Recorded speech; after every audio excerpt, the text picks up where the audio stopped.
मैत्रिणींनो, नवरात्रीचा दुसरा रंग आहे हिरव्या हिरव्या रंगांची झाड घनदाट, सांगू चढवा दिसता कसो खंडाळाचं घाट हिरव्या हिरव्या. तर मैत्रिणींनो, हिरवा रंग हा निसर्गाचा रंग आहे आणि हा रंग सृजनशीलतेचं, समृद्धीचं, भरभराटीचं आणि संपन्नतेचं प्रतीक आहे. तर मैत्रिणींनो, मागच्या भागामध्ये आपण पिवळ्या रंगाच्या वेगवेगळ्या स्टायलिंग आयडिया बघितल्या. त्याच्यामध्ये ऑफिस वेअर, कॉलेजमध्ये जाणाऱ्या मुलींसाठी, ऑफिसमध्ये पण 2 लुक बघितले आपण, लाईट आणि थोडासा हेवी आणि एक पूर्ण हेवी लुक बघितला. तर त्याच्याने तुम्हाला आयडिया आलीच असेल, की साडी आणि दागिने ह्यांचे डिफरंट कॉम्बिनेशन करून आपण वेगवेगळे लुक तयार करू शकतो. राइट? त्याच्यामुळे तो व्हिडिओ फॉलो करा आणि खूप क्रिएटिव्ह व्हा आणि तुमचे वेगवेगळे लुक तयार करा. बघा, हा ग्रीन साडीतला लुक मी तयार केलाय. ही कॉटन सिल्कची साडी आहे, कॉन्ट्रास्ट ब्लाउज आणि आपल्याकडे जी काही ज्वेलरी आहे ती घालून अशी एखादी माळ वगैरे. बघा, कॉन्ट्रास्ट ब्लाउज असल्यामुळे ही माळ छान दिसते की नाही. ही माळ कुठून आणली होती माहितीये का? महाबलीपुरम. तिथे खूप मिळतात ना. असं कुठेही गेलं ना की अशा छोट्या मोठ्या वस्तू फार महाग नाही, पण आपल्याला ज्या आवडतात ते घ्यायच्या. एकदम स्वस्त आहे ही. तर आता हीच साडी तुम्ही आपली मराठी पद्धतीने नेसून ऑफिसमध्ये जाण्यासाठी एकदम सिंपल, त्या दिवशी मी दाखवले तसे सिंपल दागिने घालून तसा लुक करू शकता. किंवा आणखीन हेवी लुक हवा असेल तर आणखीन याच्यावर भरपूर ऑक्सिडाइज ज्वेलरी घाला आणि हेवी लुक करा. तर मैत्रिणींनो, माझ्या या व्हिडिओचा उद्देशच असा असतो की प्रत्येक गोष्टीतनं आपण काहीतरी छान शिकायचं आणि आपल्या आयुष्यामध्ये मस्त सकारात्मक बदल घडवायचे. तर आज आपण हिरव्या रंगाविषयी बोलतोय. हिरवा रंग हा निसर्गाचा रंग असतो आणि असं म्हणतात की हिरवा रंग तुमच्या कल्पकतेला वाव देतो.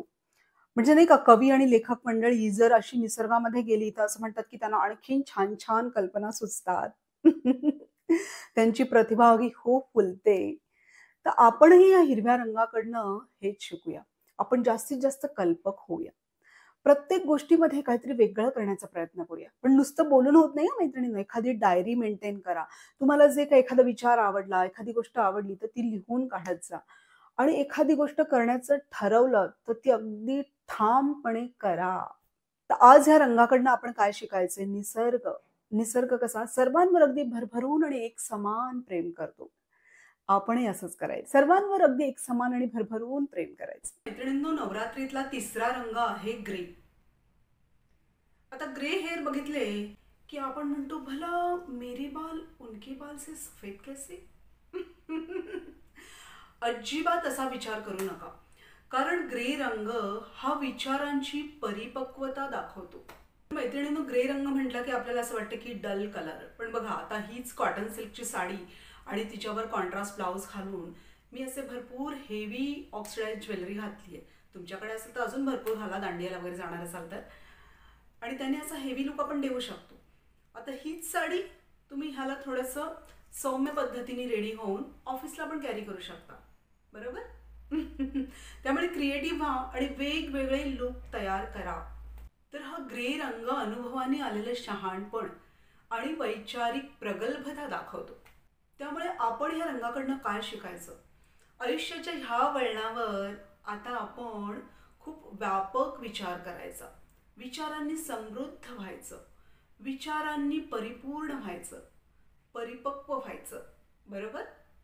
त्यामुळे असा छान विचार करा, परिपक्व विचार करा आणि ही नवरात्र मस्त साजरी करा. तर मैत्रिणींनो, अशा वेगवेगळ्या रंगांची मजा घ्या आणि ही नवरात्र आनंदाने साजरी करा.